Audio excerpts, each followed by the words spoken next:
Hey guys, what's going on? I'm John Malecki, and in this video, I'm going to show you how we built this 15-foot long cityscape conference table. Check it out.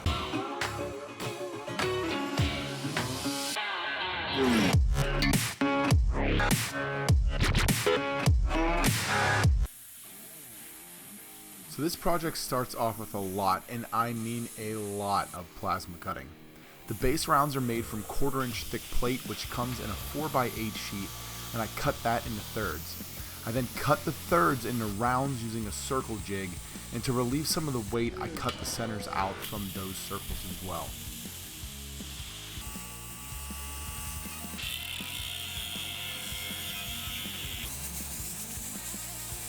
I then used the plasma to cut down some 20 gauge steel for the pedestal panels.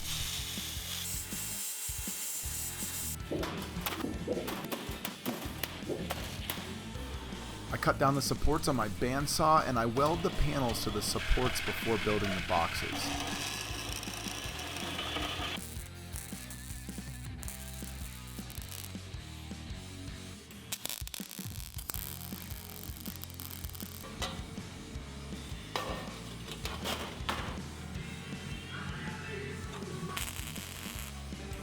I then weld up the rest of the pedestal boxes, leaving two sides open to add the panels after.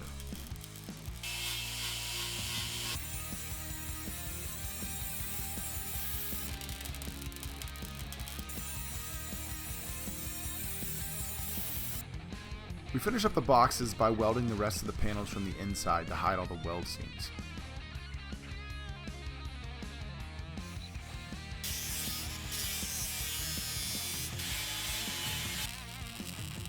I then go ahead and weld the boxes to the bases using my MIG welder from Lincoln Electric, and then I boogie on out to Cleveland to get the skyline cut on one of their plasma tables. Lincoln's headquarters is located only 2 hours from me in Pittsburgh, so it's cool when I get to head out there. Once back in the shop, I clean up the skyline with some acetone, we sand it to a nice satin finish, and then I cut some tabs to mount them to the pedestals. I TIG weld the tabs on because we're going to see the welds and I want them to be nice and pretty. I then move on to creating a subframe to mount the top to, and for that I just use some square tubing.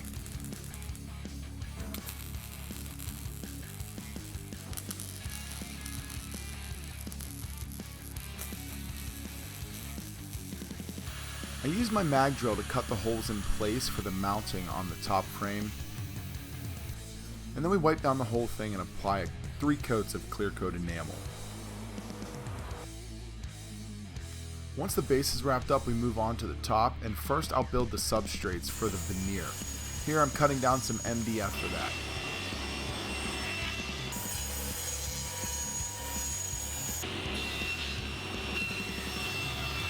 I glue up 4 sections that will be veneered with solid walnut. Each of them has their own skirting on the bottom, kind of like a countertop.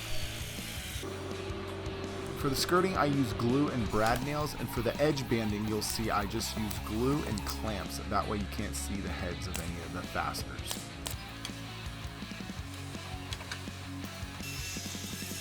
For the edge banding, I'm using 1.5 inch thick solid walnut. I leave these long, and then I cut them down after so they're perfectly flush with the substrate.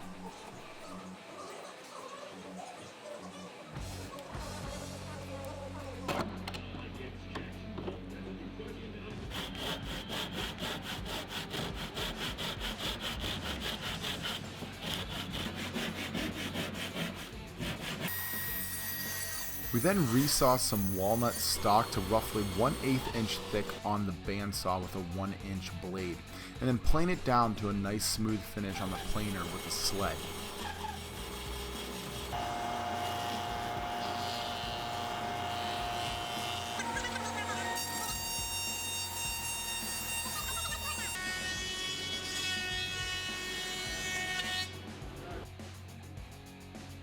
I tape the bottom of the veneers in the orientation I want, and then add glue to the seams.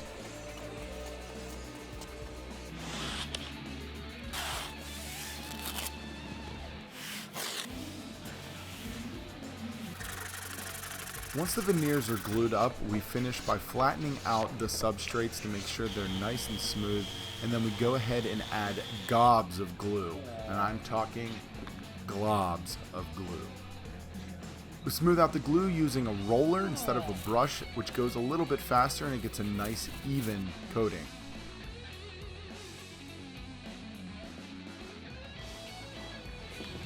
We add the veneer to the substrate and we left it long on all the edges. That way after it goes in the veneer bag, it can be trimmed down to its final size with the trim router.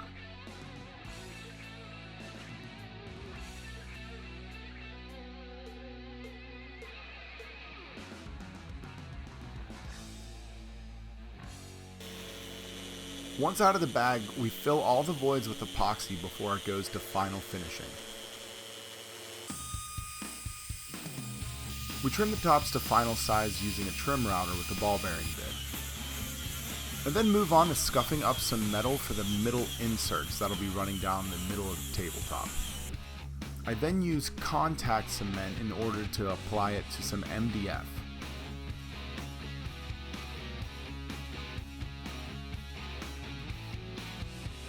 I roll the metal out flush with a veneer roller and then I cut it all to size after it's onto the MDF.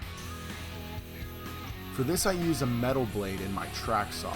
I'll cut it on both sides with the metal blade first, and then I'll grab my second track saw and cut the MDF to final size with a wood blade.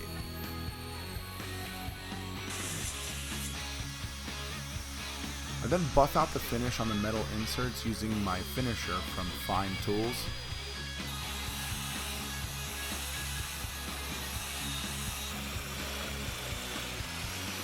We then use dominoes to make the two sides of the tabletop. We glue up two 7-foot sides and then leave the middle insert for installation. We sand the surface one final time and cut some holes for the power outlets.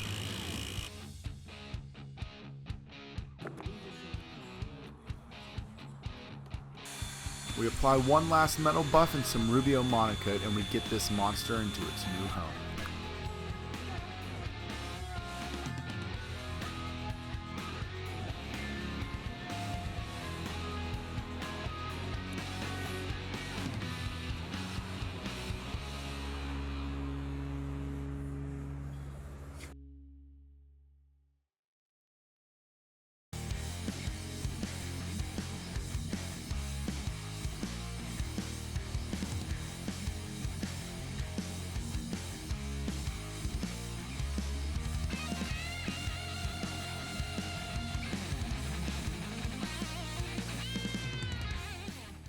So this build was ridiculous. We tried a bunch of new techniques with the resawing, with the vacuum bag. We did some plasma cutting work, a lot of stuff going on in this build. But in the end, we are really excited with how it turned out.